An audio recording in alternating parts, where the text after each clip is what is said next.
Hey everybody, Dave here from Tres Studios, and today I wanted to show you guys how I cut a perfect 3-inch hole in a bucket with a bucket lid without a hole saw. And you could do it for any size hole. You could even cut a square hole. But with with today's video, I want to show you how to make a 3-inch hole because there's something that's laying around, or most people have it in their homes, that you can use for a template to cut the 3-inch hole.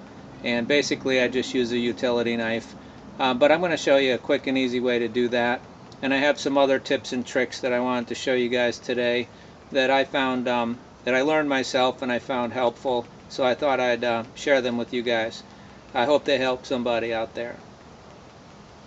Anyway, let's get into it. So here it is, the way to make a perfect 3-inch hole without a hole saw. These are very expensive, and a lot of folks don't have one, and I didn't want people to have to go out and spend the money like I did for this when I discovered this way.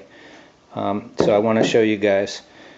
This right here is a ring for a wide mouth 1-quart or half-gallon mason jar.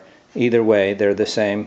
And as you can see, the net cup fits perfectly in there. So you can use this as your pattern, and you just want to take your lid. This is a 5-gallon bucket lid. Any lid will do, any plastic lid, or you could even do this for your coffee can containers that you want to make into a hydro setup with a net cup, 3-inch net cup. Place your ring right in the center. And in some cases you might not want the hole in the center, and that's fine. But the idea is you can use this to make yourself a pattern for the perfect hole. So now I'm just going to take a utility knife and gently score it around that line. So you want to just go right around the edge, nice and slow and carefully. And first you're just trying to make a light score. You're not trying to cut through. And if you move it a little bit, that's okay. Just realign yourself and then just keep going. Try to stay right on that edge. It's okay if it's not perfectly centered. It's just to get you pretty close to where you want to be.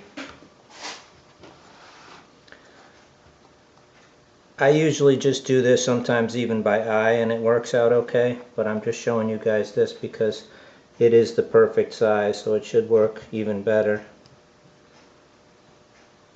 And the reason why you want to score it first is it just keeps you on the line. So then after we move this, we'll be able to go right on our line, and so we should stay fairly straight and fairly on the line. So hopefully that gave us a nice score. So there you can see it, not perfect, but it should do a nice hole for us. And I'm just gonna, you can either turn the lid, or you can just try to stay in your score line. And usually it takes about, by the third time, I'm just going to keep turning it as I do it. Usually by the third time you're pretty much through. So we'll just keep going because I want to show you guys how easy this really is and how that it does really work.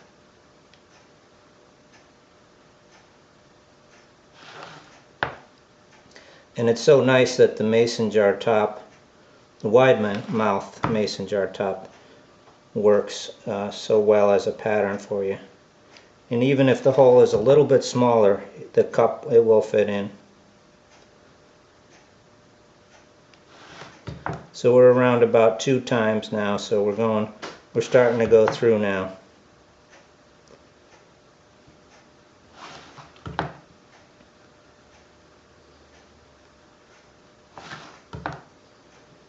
And just take your time. Takes a little bit more time than a hole saw, but I think that hole saw was, I don't remember, but over 20 bucks.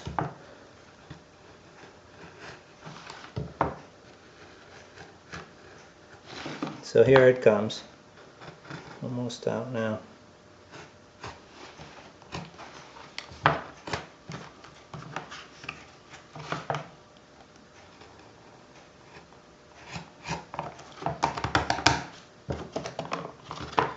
there it is. Now that doesn't look perfectly perfect, but it fits in there nice and tight.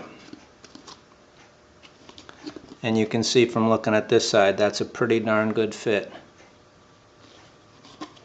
So I have some other tips and tricks that I want to share with you in this video. So this video is just going to be basically little tips and things that I found that really helped me getting started with hydroponics, and even as I went along, things I've learned. So moving on from this, I'm going to show you guys what I do about keeping my plants upright in the buckets, my tomatoes and so forth. So let's go and get into that. Before I get into the what I do to keep the plants upright, like as a trellis for my things, I wanted to tell you guys another thing. I always recommend, if you guys watch the channel, you probably know I always recommend that you wrap your buckets, even if they're dark colored, wrap them with foil, because the light does penetrate these, and I have had problems even with darker colored ones, and not as bad, but you don't really want any algae in there. And what I found is, if you're not going to be moving the buckets, which you're probably not, and once you got big plants in there, it's much easier to just remove this handle, and then you can wrap with foil. And I usually do one wrap around the top and then one wrap around the bottom and let them overlap. I'm not going to show you guys that because you guys can figure out how you want to wrap your buckets, but I just did want to tell you about the handle thing, because I found it much easier to wrap the buckets and not get the foil damaged when moving the handle. So it's pretty easy to figure out how to remove these, but here, there we go. So I don't know if you guys saw that, but it just pops out, and then once you get that one out, you can kind of turn the bucket until you can pop this other side out. So I save all my handles, and I keep them stored in the back in case I do want to use the handles and use the bucket for something else. But that's it. Makes it much easier to wrap. I found my foil was getting damaged, and I was having a hard time putting it on with that handle. So that's another tip. And now we'll go look at how I trellis these. Okay guys, so here you can see we have this pepper plant, and it's got some peppers on the right hand side over here, little peppers, and this one actually was standing up pretty straight, but for the demonstration I'm showing you what usually happens with tomatoes and peppers in these buckets. This is I think it's a 2.5 gallon bucket, but this works with either size bucket, the 2.5 or the, I don't know what it is, 2.5, 3 gallon bucket, or the 5 gallon bucket. So all I do is take one of these tomato cages, just a regular tomato cage, but instead of putting it on right side up, I put it on upside down. And I just slip it over. I'm trying to hold the camera too, so it's a little harder, and that's it. That gives it a nice steady base down here. I've tried it the other way, and this works better in my opinion. And if you wanted to, you could tie some string around here if you needed to. If you had fruiting branches out here that were needing support, you could put another row of string around there. So I'm trying to get you guys a shot from way back. So that works out really well for me, especially if you're leaving your buckets in one place and you're not going to be moving them around. So that's one option. So that's if you get, most places like Home Depot and a lot of the places we have here in the States will sell these type of round cone shape tomato cages, so you can just use them like that upside down. What I prefer, well, I don't prefer, they're both good, but I do like these cages too. These are it's a folding square, and it happens to fit right around the bucket. And you can see I've got All three of those buckets have them. I don't know if you guys can see. It's getting a little late now. But they all have those. And then in the back I've got some more of the other type, the cone type. This one right here, it's going to need one. Right now I have a stake in there. But I don't have any more tomato cages. And what you could do, guys, is if you don't have any more of these, or you can't get any of those tomato cones, you know, you can do the same thing with these bamboo sticks are a little bit short for this, but just to give you the idea, and I would only use 3 instead of 4. But you can tie these around the bottom of the bucket, open it up. Hold on a minute, guys.